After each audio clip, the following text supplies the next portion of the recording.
Hello and welcome to Nick Milano's studios. Today we're going to talk about the Volkswagen emissions scandal.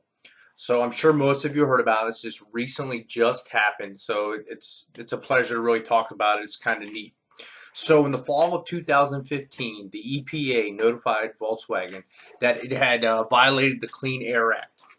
So Frederick Jaeger, he's a reporter from the Wall Street Journal, basically summarized it up that the Volkswagen engineers, they created and installed software that fooled regulators and the public into thinking that these diesel engines actually lowered levels of nitrogen oxide and were green vehicles. So you think you bought this vehicle, it helps the environment, gets good gas mileage, and come out, it's a big fat lie. This deception involved 500,000 vehicles in the United States and possibly 11 million vehicles worldwide. As a result of this crisis and deception, sales are down 15% and consumer confidence is very strained. I mean, how can you trust Volkswagen anymore? Brad Plummer of Vox Explains described this scandal as basically they installed a computer device and a software package inside the vehicle. And what would happen is when you went to get your yearly emissions testing done and they hook it up to your car, this software would kick on and it would give fraudulent data to the tester there. So everyone thinks, hey, this is great, no problem. So when vehicles are checked by the screening, it fools the system, no harm, no foul. Now, normally being unenvironmentally friendly and fraudulent is not something Volkswagen's known for, which is very strange. The EPA is going to require them to fix all of their vehicles. Now, this is pretty broad stroke for Volkswagen. You got the Golf, the Jetta, the Beetle, and the Passat. It's estimated that the EPA is going to fine them over $15 billion. I believe it comes out to about $37,500 per vehicle. So each incident, that's what it's going to cost. And it's estimated that it's going to cost around $7.5 billion to fix all their cars. Cost-wise, vehicles, I mean, VW is going to suffer dramatically. Think about it. They're going to have viable cost, internal administrative costs, and intangible costs that you just can't calculate. How do you put a value to the lack of consumer confidence? You know, things that people are going to wonder. Are customers who bought a VW, are they going to return when they want to buy their next car? How can you trust them again? Do you feel good about driving your car anymore? Finally, I don't know, my VW car breaks down, I take it to the shop. Can I trust that VW mechanic? I mean, do I really need to fix my brakes, or are you just trying to make 25, 50, $150 more dollars off of me?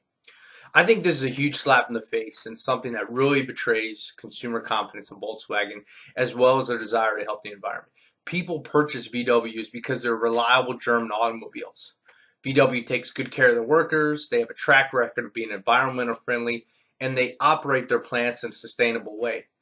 I mean, they just flat out lied to their customers. They cheated on purpose for corporate gain and took credit for helping the environment while actually making it worse.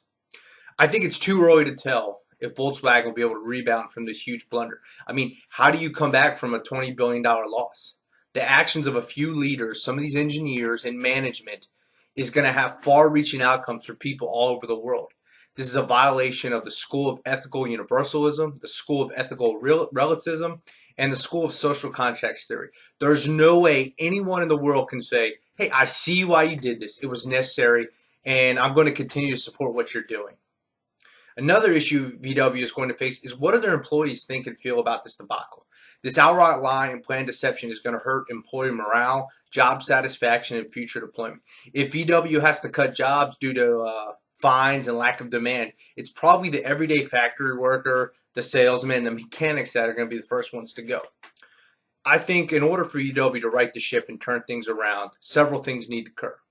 One, anyone involved in deception must be fired and all information must be turned over to the authorities. The people who did this have to pay.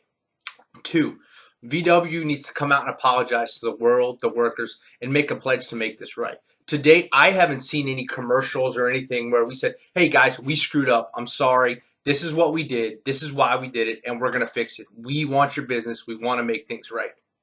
And then they need to make a pledge that they're gonna do the right thing, and they're gonna do the right thing from now on. We're no longer going to put doing the right thing over greed and profit.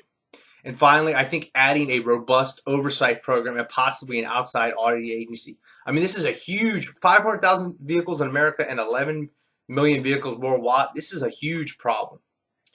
Corporate headquarters need to ensure the workers are with them, and work hard to keep them employed and do the right thing from now on.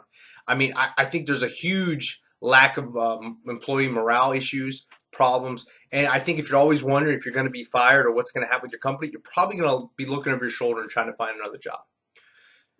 This VW diesel engine scandal is very strange and something you would not expect from the German automobile manufacturer.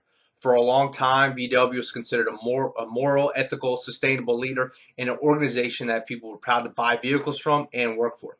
A few poor decisions and we left with a broken shell of a company with a multi-billion-dollar problem. According to Thompson, Penrose, Gamble, and Strickland, corporate social responsibility and environmental sustainment boils down to a simple concept. It's the right thing to do.